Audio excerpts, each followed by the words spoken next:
يا أبت إني أخاف أن يمسك عذاب من الرحمن فتكون للشيطان وليا قال أراغب أنت عن آلهتي يا إبراهيم لئن لم تنته لأرجمنك واهجرني مليا قال سلام عليك سأستغفر لك ربي إنه كان بي حفيا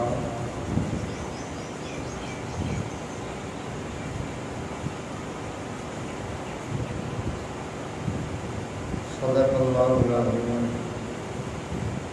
إن الله وملائكته يصلون على النبي يا أيها الذين آمنوا صلوا عليه وسلموا تسليما اللهم صل على سيدنا ومولانا محمد وعلى آل سيدنا ومولانا محمد وبارك وسلم عدد ما خلق من شيء واذكر في الكتاب إبراهيم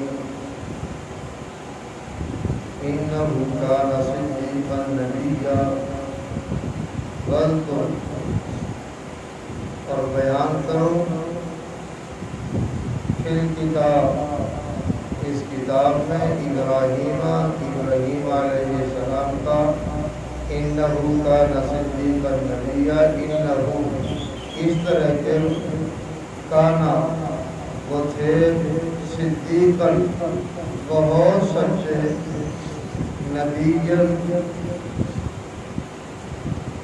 نبی اور انسان اذ قال لأبيه يا أبت لم تعبد ما لا يسمع ولا يبصر ولا يغني عنك شيئا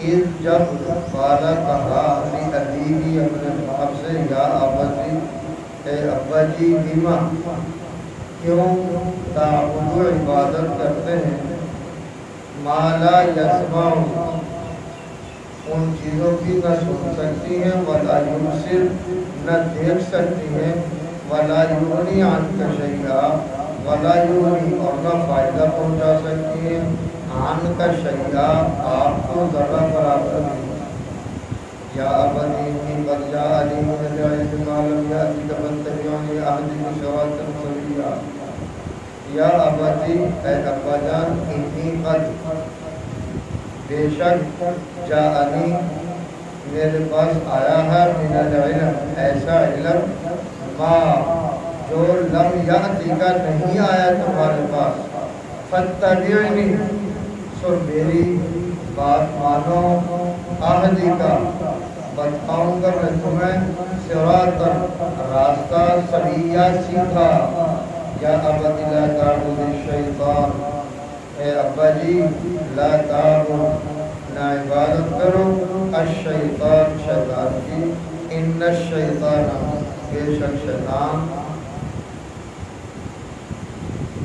کان للرحمن عصیا کہنا ہے للرحمن الرحمن کا عصیا سخت نافرمان یا بنی اخاف ان یمسک عذاب من الرحمن فتکون للشیطان ولیا یا ابتی اے ابا جان انی اخاف میں ڈرتا ہوں ان یمسک کہ تمہیں پکڑ لے عذاب من الرحمن الرحمن کا فتکون للشیطان ولیا فتکون اور بن جاؤ تم للشیطان شیطان کے ولیا ساتھی قال اراغب انت عن آلہتی یا ابراہیم قال باپ نے کہا اراغب کیا پھر گئے ہو